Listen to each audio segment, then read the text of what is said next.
오늘 하나님께서 우리에게 주시는 말씀은 예레미야 1장 11절에서 19절까지의 말씀입니다.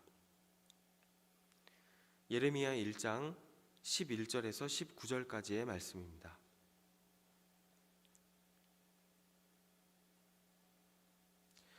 우리 합독하겠습니다. 여호와의 말씀이 또 내게 임하니라. 이르시되 예레미야야, 내가 무엇을 보느냐 하시매 내가 대답하되 내가 살구나무 가지를 보나이다. 여호와께서 내게 이르시되 내가 잘 보았도다. 이는 내가 내 말을 지켜 그대로 이루려 함이라 하시니라. 여호와의 말씀이 다시 내게 임하니라. 이르시되 내가 무엇을 보느냐. 대답하되 끓는 가마를 보나이다. 그 윗면이 북에서부터 기울어졌나이다 하니 여호와께서 내게 이르시되 재앙이 북방에서 일어나 이 땅의 모든 주민들에게 부어지리라. 내가 북방 왕국들의 모든 족속들을 부를 것인즉 그들이 와서 예루살렘 성문 어귀에 각기 자리를 정하고 그 사방 모든 성벽과 유다 모든 성읍들을 치리라. 여호와의 말이니라. 무리가 나를 버리고 다른 신들에게 분향하며 자기 손으로 만든 것들에 절하였은즉 내가 나의 심판을 그들에게 선고하여 그들의 모든 죄악을 징계하리라. 그러므로 너는 내 허리를 동이고 일어나 내가 내게 명령한 바를 다 그들에게 말하라. 그들 때문에 두려워하지 말라. 내가 그들 앞에서 두려움을 당하지 않게 하리라. 보라, 내가 오늘 너를 그 온 땅과 유다 왕들과 그 지도자들과 그 제사장들과 그 땅 백성 앞에 견고한 성읍, 쇠구 등 놋성벽이 되게 하였은즉 그들이 너를 치나 너를 이기지 못하리니 이는 내가 너와 함께하여 너를 구원할 것임이니라. 여호와의 말이니라. 아멘. 성도 여러분, 한 주간 평안하셨습니까? 벌써 5월달이 되었습니다. 시간이 참 빠른 것 같습니다. 우리가 살아가는 매 순간, 지금 이 순간을 하나님께 참으로 진실되게 드려야 된다라는 생각 다시 하게 됩니다. 5월의 첫 월요일 기도와 말씀으로 하나님께 드리시는 모든 분들을 축복합니다. 하나님의 은혜가 함께 하시길 원합니다. 기도하겠습니다. 하나님 아버지, 감사합니다. 이 시간 우리가 간절한 마음으로 다시 주님 앞에 나아갑니다. 주님, 우리의 인생이, 우리의 매 순간이 하나님 앞에 헛되이지 않고 하나님께 진실되게 올려드릴 수 있기를 원합니다. 우리의 뜻과 의지대로 살아가지 않게 하시며 하나님의 말씀과 하나님의 뜻 가운데, 인도하신 가운데 순종하고 살아갈 수 있는 저희들 되게 해주시옵소서. 주님, 지금 이 순간도 부족한 종을 가려주시고 오직 성령께서 말씀하사 우리가 하나님의 말씀을 듣게 하시고 깨닫게 하시고 순종하게 해주시옵소서. 하나님을 찬양합니다. 예수 그리스도의 이름으로 기도드립니다. 아멘. 예레미야 1장 11절에서 19절 말씀을 가지고 사명을 주시니가 붙드신다, 사명을 주시니가 붙드신다 라는 제목으로 함께 은혜 나누겠습니다. 1장 전체가 소명장이죠. 하나님께서 예레미야를 하나님의 선지자로 부르셨습니다. 오늘 11절에서 19절 말씀은 그 사명의 내용이 무엇인지를 두 가지 환상으로 하나님께서 알려주시고 또 이제 그 사명을 감당해야 되는 사명자를 하나님께서 친히 붙드시겠다라고 말씀하시는 약속으로 매듭짓게 됩니다. 오늘 이 말씀이 이 시대를 살아가는 또한 하나님의 사명을 맡은 저희 모두를 향하신 하나님의 위로와 권면의 말씀, 그리고 하나님께서 우리를 붙드시는 은혜의 말씀 될 수 있기를 소원합니다. 첫 번째, 어떤 사명인가? 하나님께서 주신 그 사명 무엇이었을까요? 하나님께서 두 가지 환상을 통해서 그것을 밝히 보이십니다. 첫 번째는 바로 살구나무 가지 환상이죠. 제가 나뭇가지 하나 갖고 왔습니다. 이것이 무슨 나뭇가지일까요? 이것은 망고나뭇가지입니다. 제가 사는 이곳에 아주 흔한 것이지요. 제가 이것을 가지고 동네 사람들에게 물어보면 모두는 쉽게 이것은 망고나뭇가지다라고 얘기할 것입니다. 이 살구나무라고 하는 것이 사실 예레미야에게는 그렇게 아주 쉬운 것이었습니다. 지금도 그렇습니다. 이스라엘 전역에 아주 흔하게 있는 나무, 바로 그것이 살구나무이죠. 살구나무까지 그러면 사실 저는 떠오르는 것이 하나가 있는데 그 아론의 쌍난 지팡이요. 하나님께서 기름 부으시고 택하신 주의 종 대제사장 삼으셨다는 것을 이렇게 밝히 드러내시는 하나님의 어떠한 그런 사인이 됐던 그 기적처럼 일어났던 살구나무 가지와 열매들이 그 막대기에서 피어나게 되죠. 자, 오늘 이 살구나무 환상은 그와 같이 내가 너를 불렀다라고 하는 그 내용은 아니고, 하나님께서 이 11절 12절을 통해서 하나님 편에서 하나님 편의 의지를 나타내는데 사용하시는 환상입니다. 이 살구나무는요, 이스라엘의 날씨를 우리가 쉽게 겨울과 여름, 건기와 우기죠 로 나눈다면, 이 겨울을 지나고 이제 봄이 시작되는 그 초입에 가장 먼저 싹을 틔우고 꽃을 피우는 나무가 바로 이 살구나무였다고 합니다. 그래서 그들은 이 살구나무를 보면서 이 겨울이 끝이 아니구나, 이 겨울에서 살아있구나 라고 하는 그 의미로 이름을 지어주었는데, 그것이 바로 이 히브리 말로 샤케드라고 하는 것입니다. 이것이 살구나무죠. 사실은 아몬드입니다. 네. 이 샤케드라고 하는 것이 그래서 깨어있다 이런 뜻의 의미가 있는 이름입니다. 깨어있다. 자, 그래서 오늘 11절에서 너가 무엇을 보느냐, 살구나무까지입니다. 내가 샤케드를 봅니다 이렇게 얘기한 거예요. 원어를 보면. 그랬더니 12절에 하나님께서 잘 보았다, 맞다 라고 하면서 뭐라고 얘기하십니까? 이렇게 얘기하십니다. 이는 내가, 여호와 하나님의 말씀입니다, 내가 내 말을 지켜서 그대로 이루려 함이라. 자, 보십시오. 이것이 우리가 한국말 성경으로 보면 좀 이해가 안 되죠. 살구나무까지를 보았냐? 잘 봤어. 맞아. 내가 내 말을 지킬 거야. 근데 이것이 히브리 말로 보면 이것이 이해가 되는 것이에요. 하나님께서 하신 말씀 중에서 내가 내 말을 지켜에서 지키다라는 동사 있잖아요. 자, 이것이 지금 분사 형태로 쓰였는데, 이 지켜가 바로 쇼케드입니다. 쇼케드. 같은 단어에서 나온 것이죠. 마치 이 겨울에 죽어있는 것 같은 이때에 와치하고 웨이크업 해가지고 살아있는, 지켜보는, 생명을 지켜보고 임박할 새로운 계절을 바라보고 맞이하는 이 살구나무처럼, 하나님께서 하신 말씀이 내가 이제부터 할 나의 모든 말을 내가 다 그대로 와치해서 내가 그것을 지켜보며 그대로 이루어 내겠다라고 하시는 약속을 하시는 거야. 강한 의지를 얘기하시는 것이죠. 자, 이 말, 내 말이라고 했던 이것이 바로 오늘 이 예레미야 전체에 나타난 하나님의 말씀으로 보고 있는 것이죠. 볼 수 있는 것이죠.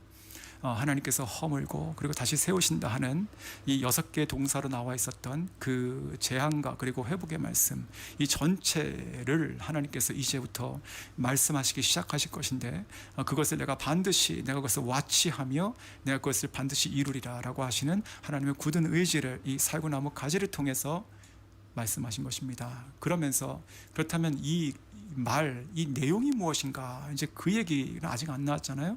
그래서 그 얘기가 이제 그 뒤에 나오는 그 두 번째 환상, 즉 이 끓는 가마 환상으로 나오게 되는 것입니다. 자, 오늘 13절에 보시면 이렇게 되어 있죠. 또 내가 무엇을 보느냐, 대답하되 끓는 가마를 봅니다. 자, 그런데 그 윗면이 북에서부터 기울어졌나이다 이렇게 얘기합니다. 이것이 바로 이 환상 가운데 봤던 예레미야의 고백이에요. 끓는 가마라고 하는 것, 뭐가 막 끓고 있어요. 자, 이것이 밑이 판판해가지고 이렇게 딱 서 있으면 괜찮은데, 이것이 지금 밑이 허물어졌건 해가지고 이게 지금 윗면에서 기울어져 있는 것입니다. 북쪽에서부터 기울어져가지고 쏟아지면 결국 이 끓는 것이 어디로 쏟아지겠습니까? 남쪽으로 쏟아지는 것이잖아요. 자, 뭔가 이것이 굉장히 좀 심상치 않아요. 그렇죠? 자, 이 환상, 뭔가 임박해 있는, 뭔가 쏟아질 것 같은 이 뜨거운 끓고 있는 이것, 자, 이것이 무엇이었을까요? 자, 그것을 여호와께서 이렇게 14절에 스스로 해석해 주십니다. 여호와께서 내게 이르시되, 예레미야에게 재앙이, 자, 이것이 재앙이에요. 끓는 가마는 재앙이죠. 이 재앙이 북쪽에서부터 이렇게 기울어졌잖아요.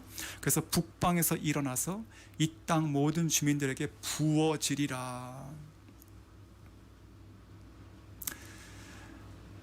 자, 이 땅이라고 하는 것이 어느 땅입니까? 지금 남유다, 그러니까 예루살렘, 그리고 이 다윗성, 하나님의 백성, 하나님의 나라, 제사장 나라, 이 다윗의 후손들이 왕으로 있는 이 나라, 그의 백성, 하나님께서 내 아내다, 나의 자식이다, 나의 포도원이다 이런 식으로 비유하시는데, 이후에는 그런 하나님의 아주 소중한 그 나라로 이 북방에서부터 재앙이 부어지리라.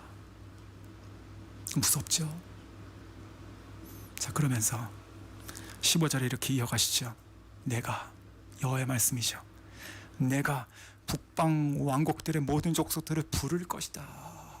그러니까 이게 주관하시는 것이에요. 이 이후에 아직 이때는 지금 뭐 기원전 한 627년 정도잖아요. 소명받았을 때가. 그러니까 아직은 이 바벨론이라는 것이 이제 신흥 강국으로 일어나기 때쯤입니다. 아주 뭐 제국으로 지금 발전되기 전이에요. 하나님께서 이것을 불러내신다는 것이에요. 하나님께서 이 역사를 주관하시는데 이 바벨론이 예쁘고 하나님을 섬기고 말씀을 쫓아서 이렇게 커지는 것이 아니고 하나님께서 하나님의 백성을 징계하시는 막대기로 삼으신 것이잖아요. 하나님이 주관하십니다. 자, 그러면서 15절 보시면 이렇게 돼 있죠. 그들이, 그러니까 이 바벨론 사람들이에요. 이 바벨론 사람들이 이렇게 쭉 내려와서 예루살렘 성문 어귀에 각각 자리를 정하고 이렇게 쫙 서요. 그 다음 뭐 합니까?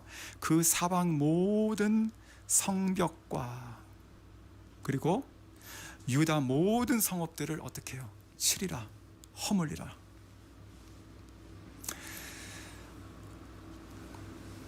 아마 예레미야가 이런 말씀을 들었을 때 막 마음이 이렇게 뛰었을까요?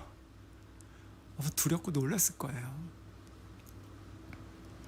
근데 15절을 보면서 이렇게 묵상하면서 이런 생각이 버뜩 듭니다.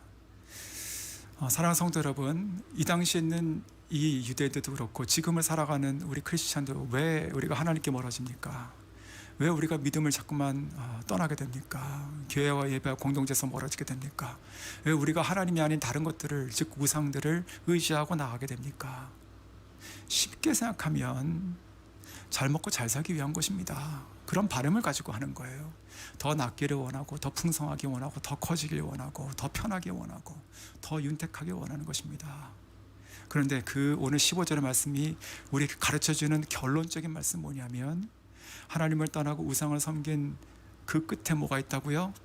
우리의 삶이 일어섭니까? 우리의 삶이 세워집니까? 아니요. 우리의 삶터가 없어진다는 것이죠. 오늘 지금 그 말씀하는 거예요. 성벽이 다 무너지고 성읍들이 다 무너져 버려요. 우리의 삶터가 없어져 버리는 거예요. 저는 이것을 꼭 기억해야 된다고 생각합니다. 우리가 그때 가서 땅을 치고 회개한들 늦은 것이죠. 하나님을 떠난 백성의 끝은 삶터가 없어져 버립니다. 자, 그래서 16절에 보시면 이렇게 하나님께서, 여호와께서 이렇게 계속 말씀하시죠. 무리가 나를 버리고 그리고 다른 신들에게 분향하며 예배하는 것이죠. 자기 손으로 만든 것들에 절하였은즉 섬기는 것입니다. 자, 우리가 하나님, 여호와 하나님만 섬기고 믿고 따라야 되는데, 이게 10계명에 있는 1계명과 2계명을 정면으로 반박하고 정면으로 도전하고 깨버리는 것이에요. 언약이 깨지는 거예요, 사실 이런 것들이. 그래서 하나님께서 나중에 새 언약을 세우시죠. 자, 그래서 16절에 보시면 내가 나의 심판을 그들에게 선고했다. 그리고 그들의 모든 죄악을 징계하리라. 그러니까 하나님의 심판, 그리고 하나님의 하시는 이 징계, 재앙들은요, 정당하고 공의롭다는 것입니다. 왜냐하면 이 백성이 하나님을 버렸고, 그리고 하나님을 떠나서 우상에게 섬기고 절했기 때문에 하나님이 가장 도저히 용납할 수 없는 그것을 깨버린 것이죠. 하나님의 백성이 하나님의 언약을 깨버린 거예요. 자, 그런데 오늘 이 사실 16절에 있는 내용들이 뭐 2장 13절도 똑같이 반복이 되고, 다른 말로 이 예레미야서 전체를 관통하는 이 징계 근원이 되는 말씀이 바로 이 말씀이거든요. 그런데 여기서 지금 나를 버리고 오라고 하는 것이 이렇게 잡고 있는 믿음을 이렇게 놔버렸다? 그런 뜻일까요? 그런 뜻이 아닙니다. 우리가 하나님을 믿고 예배하고 말씀을 순종하고 따라가는 삶, 이렇게 살죠. 근데 이것은 어느 순간 이렇게 탁 버리고 하지 않습니다. 이것을 점점 놓쳐. 오늘 이 버리다라고 하는 이 히브리 원어의 뜻이 이게 풀다라는 뜻입니다. 풀다. 자, 그래서 조금씩 우리가 하나님 믿고 복 받고 은혜 받고 살 때는 좋은데, 이것이 너무나 힘들고 고달픈 것이 되는 거예요, 어느 순간에는. 그리고 너무 이게 삶이 이것 때문에 얽매이기 시작한다고 보고, 내가 나의 할 길을 못한다 생각하고, 그러면서 점점점 이것을 이렇게 놓기 시작합니다. 조금씩 타협하는 겁니다. 우리가 영적으로 이것은 굉장히 중요하다 생각합니다. 우리가 점점 시대가 악해지잖아요. 저희보다 저희 자녀들이 더 힘든 세대를 살 것이고, 자, 그럼 어떻게 우리가 신앙생활을 가르치고 해야 될까요? 더 자유롭게, 그래, 뭐 인격적으로? 물론 하나님은, 성령님은 인격적이신 분이시죠. 하지만 우리가 자녀들에게 신앙을 가르치고 또 그들이 살아가게 하는 그 모습들은요, 정말 더 하나님 말씀 붙잡고 살아갈 수 있도록 강하게 만들어야 됩니다. 왜냐하면 우리의 죄성에, 우리의 죄의 본성은요, 하나님 말씀을 더 잡고 싶어 하지 않고 늘 이렇게 풀고 싶어 하거든요. 그것이 우리 안에 있는 죄가 커지는 거잖아요. 내가 답답한 거예요. 내가 더 자유롭고 싶고, 내가 원하는 거 사고 싶고. 그러니 이것을 조금씩 타협하고 이렇게 느슨해지는 해이한 마음들이 결국 어떻게 됐다고요? 하나님을 버렸다고요. 요즘에 이 프놈펜이 좀 락다운입니다. 그래서 좀 이렇게 여러 가지가 좀 힘들고 어렵게 좀 지내는 사람들이 많이 있어요. 프놈펜 전체를 이렇게 구역별로 정부에서 세 가지 색깔로 나눴습니다. 노란색, 주황색, 그리고 이제 빨간색. 그 레드 존에 있는 사람들은 집 밖을 못 나가요. 그래서 며칠 전에도 시위가 일어났는데, 내가 지금 그 굶은지, 그러니까 냉장고 없는 사람 많잖아요. 내가 지금 매일매일 장 보고 이렇게 음식을 해야 되는데 갑자기 이렇게 락다운이 돼버리니까 내가 양식이 다 떨어져가지고 굶은 지 지금 3일 됐다 5일 됐다, 뭐 나가게 하든지 밥을 주든지 해라, 이렇게 막 시위도 하고 그래요. 그 레전에 있는 사람들이. 그래서 일시적으로, 아주 심한 곳은요, 경찰들이 합법적으로 일시적으로 회초리 들고 다닙니다. 참 정말 경험해 보지 못한 그런 일들이 지금 일어나고 있어요. 자, 그래서 지금 그렇게 되고 있는 이유가, 뭐 그저께도 800명, 어저께도 500명 이렇게 확진자가 막 계속 나와요. 끊이지 않고. 뭐 병원, 뭐 인프라는 뭐 이미 처음부터 있지도 않았고, 뭐 큰 운동 경기장, 그리고 이제 고등학교들 다 비우고 다 병상으로 만들고 있고요. 하여튼 많이 힘듭니다. 자, 그런데 이러한 갑자기 사태가 이렇게 엄청 걷잡을 수 없이 됐던 것이 한 사람의 회의함 때문에 시작됐습니다. 2월 20일 날, 그 전까지는 좀 관리가 되고 이렇게 심하지 않았거든요. 그런데 한 사람이 이제 출국하기 위해서 검사를 받았는데 양성이 나온 거예요. 그래서 출국 못하고 격리 장소였던 그 호텔에 들어가게 됐죠, 강제로. 근데 이 사람이 밤에 내려와가지고 경비한테 이렇게 뇌물을 줬어요. 그러면서 이렇게 좀 밖에 좀 나가게 달라. 그러면 지금 아무도 없지 않냐, 사람이. 그러니까 나 좀 답답하니까 좀 바람 좀 쐬고 오겠다, 이렇게 되는 것이죠. 이 경비가 그것을 이렇게 느슨하게 여겼습니다. 그래가지고 돈을 받고 살짝 그 사람을 이렇게 살짝 풀어줬어요. 근데 이 사람이 나가가지고 결국 그 밤에 한 3-4군데 클럽을 갔습니다. 그래가지고 뭐 밤새도록 아주 먹고 마시고 부딪히고 뭐 수백 명 사람들 만나고 왔어요. 그래서 그것이 시작을 해가지고 수백 명이 갑자기 일어나는 거예요. 근데 이제 캄보디아는 뭐 CCTV가 있습니까? 아니면 핸드폰 추적을 합니까? 여기는 심카드를 그냥 동네 가가지고 한 1-2불이면 삽니다. 뭐 이름 등록 안 해도 돼요.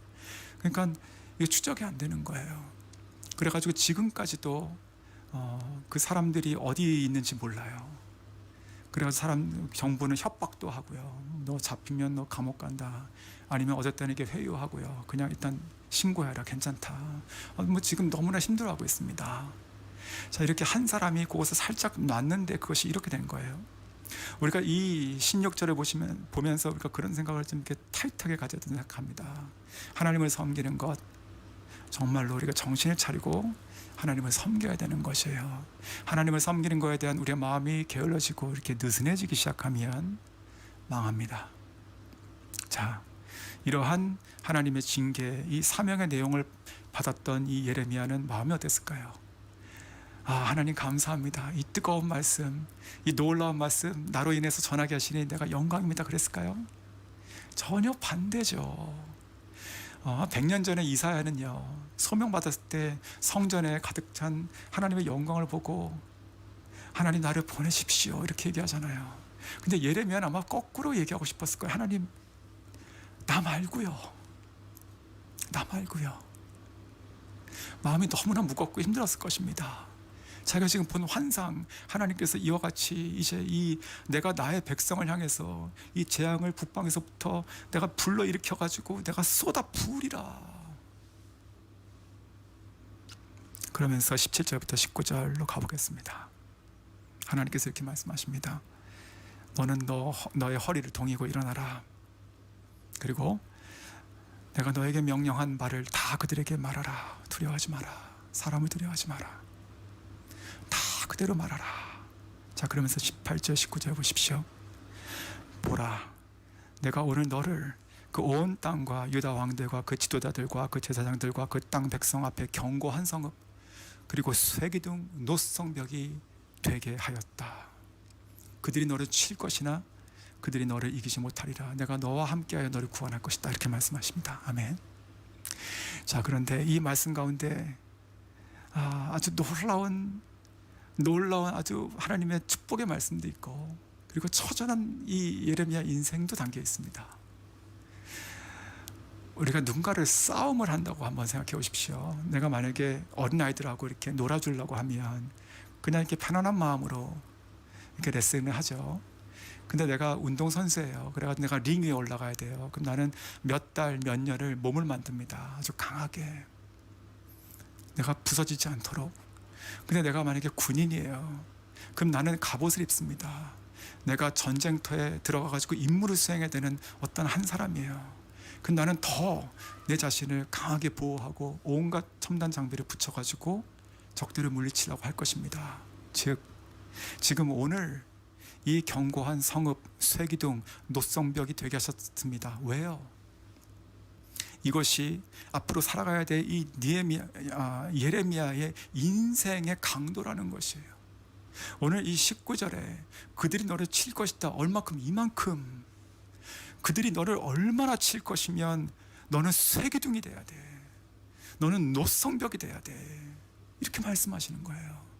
실제적으로 이 예레미야는요, 주전 627년쯤 소명을 받아가지고 586년에 망할 때까지 약 40년을 사역합니다.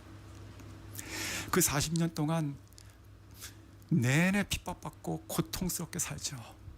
누가 그의 말을 들어줍니까? 그저 그 서기관하고 내시 한 명? 아무도 듣지 않아요. 가는 곳마다 만나는 사람마다 배척당합니다. 그에 있었던 아나돗 그 고향에서도 배척당하죠. 자기 백성에게, 그리고 거짓 선지자들에게 조롱당하죠. 그리고 제사장들에게 공격받죠. 왕에게 멸시받죠. 그가 맞죠. 그가 이렇게 갇히죠. 그리고 구덩이에 던져지죠. 나중에는 586년에 심지어 다 끝나는 것 같은 그때도 그는 남은 자들과 함께 애굽으로, 이집트로 끌려가죠. 그래서 오늘 이 예레미야서 1장을 보고 있지만 나중에 52장까지 갈 때까지 예레미야 인생은 이와 같이 이 모든 싸움을 막고 견뎌야 되는 인생이 되는 것이에요. 정말 처절한 사명자입니다.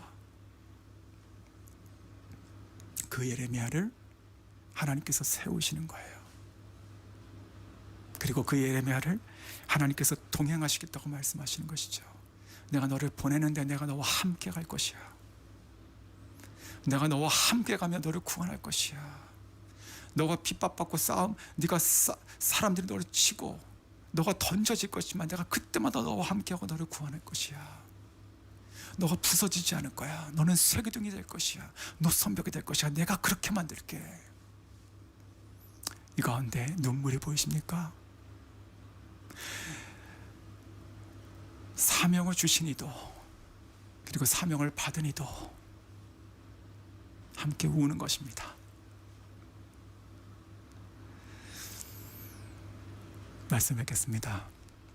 사랑하는 성도 여러분, 저희도 이 시대에, 그리고 앞으로 다가올 예수 그리스도가 다시 오시는 그날까지 저희는 어쩌면 지금 이 예레미야의 배경이 되는 이 시대보다 더 악한 세대를 점점 살아갈 것입니다. 저희 대비해야 됩니다. 사명자로 그저 밝고 명랑하게 사는 것이 다가 아닙니다. 우리가 노선벽, 쇠기둥이 되어야 되는 것이죠. 하나님의 사명, 도저히 받을 수 없는, 도저히 받기 싫은, 도저히 내가 그 말하고 살고 싶지 않은 그런 것들 우리에게 주어졌을 때, 주님 알겠습니다. 주님께서 함께 하시고 나를 보내시고 나를 지키시면 내가 감당할 수 있습니다. 그렇게 고백하시는 저희 모두가 될 수 있기를 원합니다. 어두운 때 빛나는 저희들, 악한 시대에 하나님의 공의를 드러내는 자들, 그리고 멸망하는 이 세대 가운데 하나님의 구원을 이루는 자들, 바로 그것이 하나님께서 우리를 부르신 바로 사명자의 삶입니다. 기도하겠습니다. 하나님 아버지 감사합니다. 아버지, 이 시대가 그렇게 점점 악하게 들어갑니다. 예레미야를 부르셨을 때처럼 그와 함께 동행하시며 그 사명을 감당하게 하셨던 하나님 같이 오셨지요. 주님, 저희가 이때에 하나님의 사명자로 그렇게 살아갈 수 있기를 원합니다. 주님, 나를 사용해 주시옵소서. 깨지고 연약하고 무지하고 어리석은, 그러나 하나님께서 함께 하셔서 노성벽 그리고 쇠기둥되게 해 주시옵소서. 주님, 가감하지 않고 하나님 말씀을 전하게 해주시고 진노와 징계 앞에서 하나님의 회개를 촉구하는 자로, 이 땅을 구원하는 자로 삼아 주시옵소서. 주님, 그렇게 써주시옵소서. 우리 자녀들을 그렇게 써주시옵소서. 예수 그리스도의 이름으로 기도드립니다. 아멘.